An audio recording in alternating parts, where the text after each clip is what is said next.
So in this video we're going to be starting the vector section. So what is a vector? It is basically that, well, it's much more complicated than that. It's basically a mathematical quantity having both magnitude and direction. So a vector must have a magnitude and a direction. So in our case here, we have A and B, and we have a vector that says it's going from A to B. So this we will notate like that. Similarly, if you have B and A and it's going the other way, this would be written as B, A, and a vector such as, if we were to use an example of magnitude and direction, we could say, a car.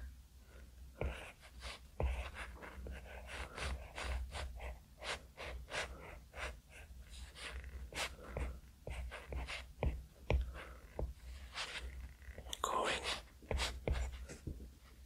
say, 100 kilometers per hour east.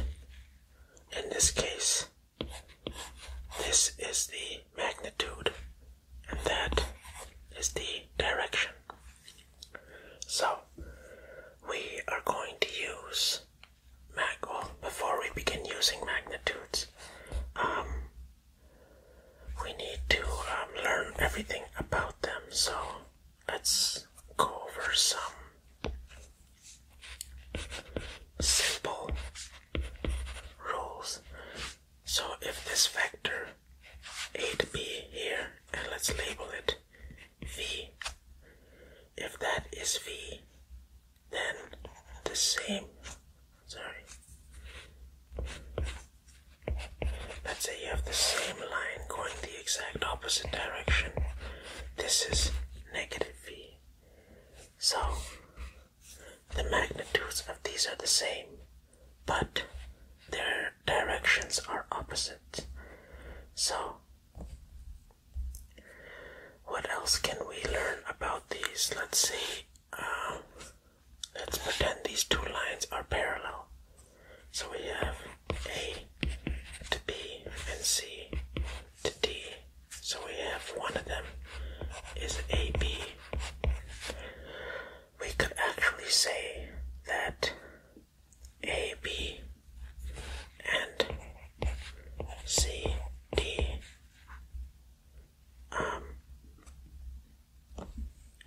are parallel to each other, as well as, let's say that their magnitude, so the magnitude we would note as A like that under these absolute signs.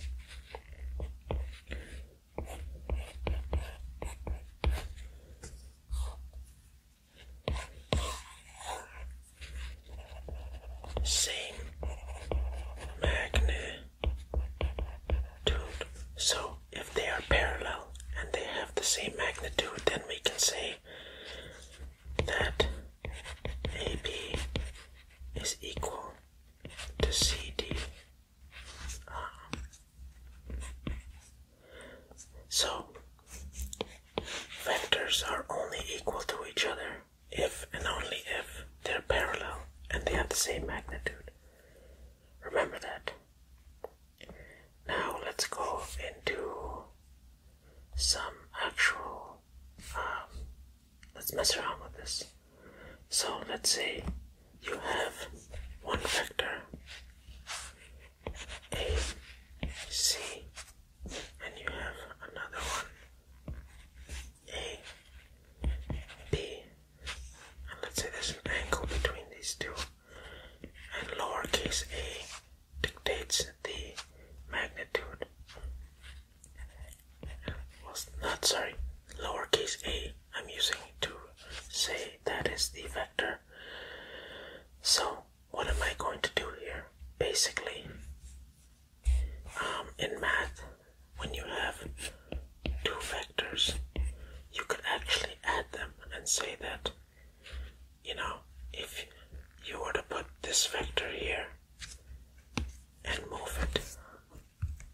up here,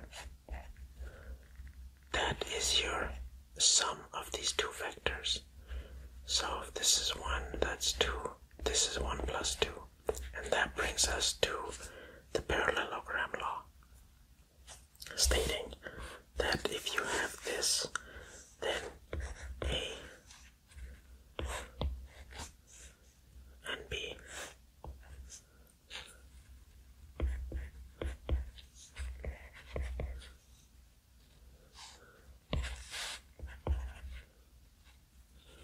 then you have, let's pretend that there's this little B here.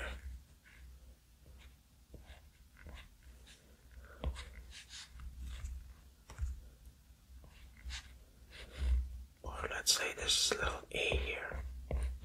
You could go actually either way. You could go from the top or the bottom. That is the same as that. That is the same as that. If you wanted to add these two vectors, you can go this way first, then up, or that way first, then up.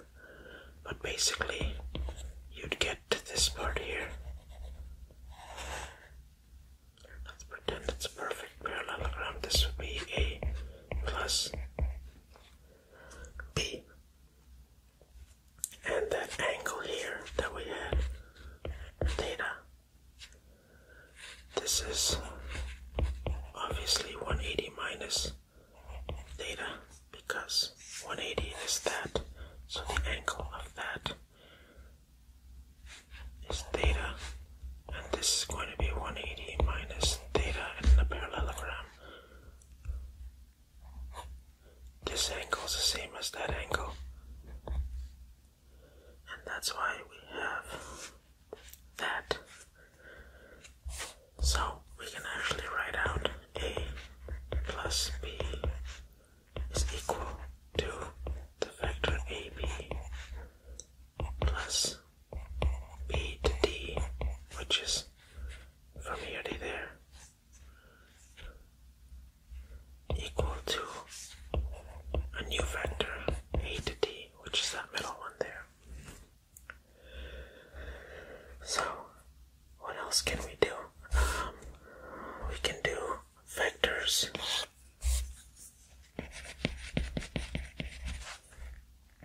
in the same direction.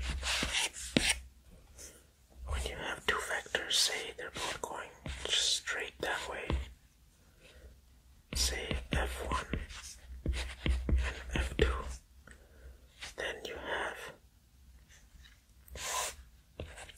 the sum of R. I'm just making these letters up as I go. The magnitude adds F1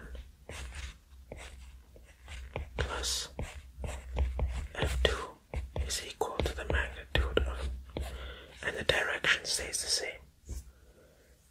So maybe we can do an example here to kind of drill in the point. Let's say we have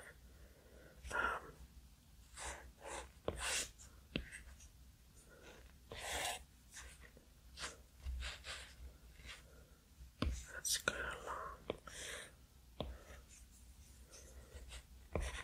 A to D, and we have a B here. And let's say that's my A vector, and that's my B vector. And I'm going to give it an angle of 60 degrees.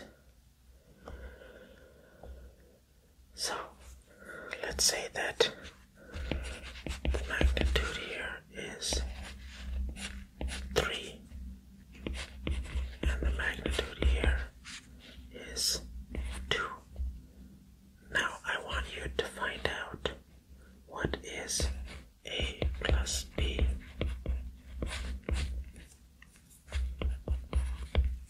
So let's start doing that.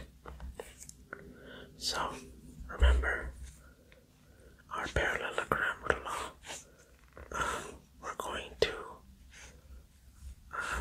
if this is 60 degrees, then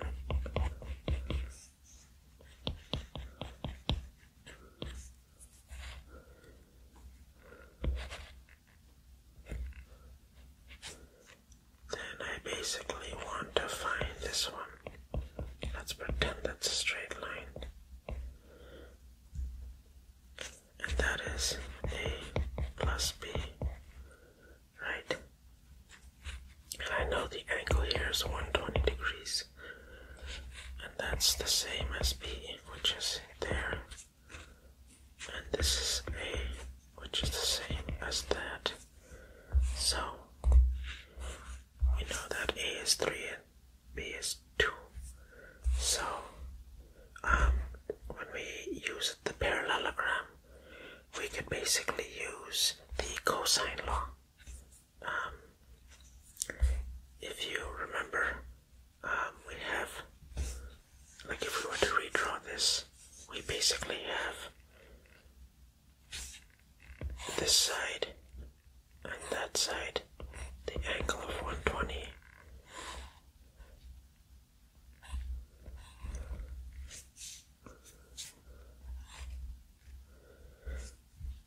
So I know that this side is equal to 3 and that side is equal to 2.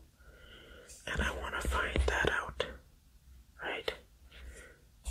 And my x is basically this.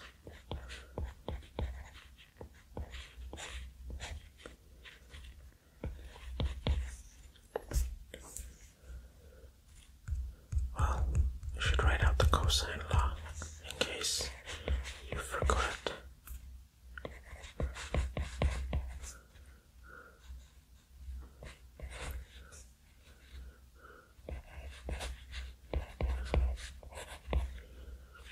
So here my B and my C and this angle is capital A and that's my lowercase a.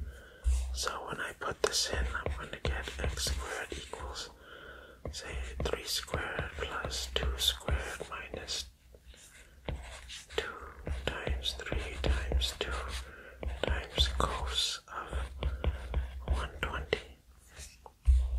And remember, I'll do it step by step. 9 plus 4 minus 2 times 3 is 6.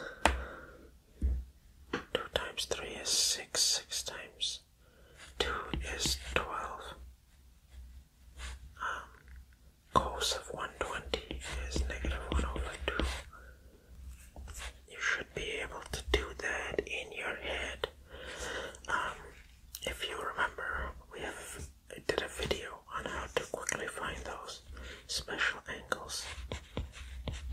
So that is going to be 13 minus, what's that going to be? Negative, negative, so positive. 6. X squared equals 19. So x is equal to root 19. So basically,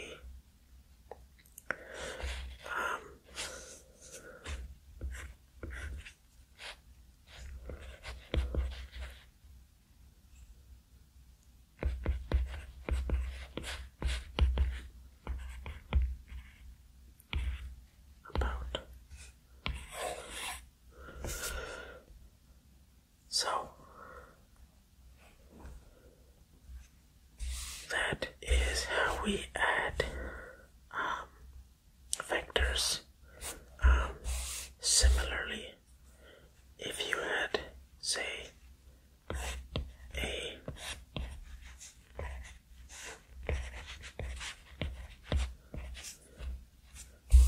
and you wanted to find out,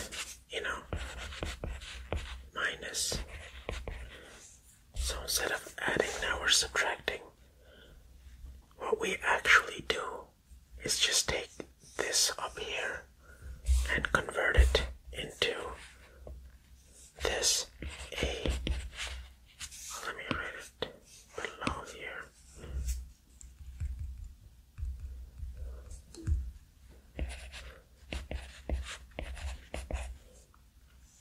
Instead of doing this we are going to do the subtraction, but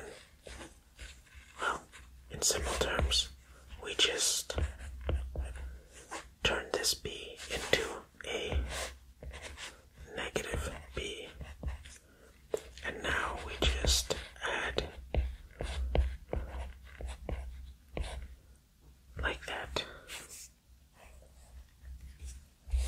and that is is now my A minus B. So that is very straightforward. I hope this is somewhat helpful in terms of an introduction to vectors. It's a very not complicated, but you just have to be very good at visualizing, things in the lines in the 3D space. So, hopefully we can get more into it, but for now, I'll leave it at that.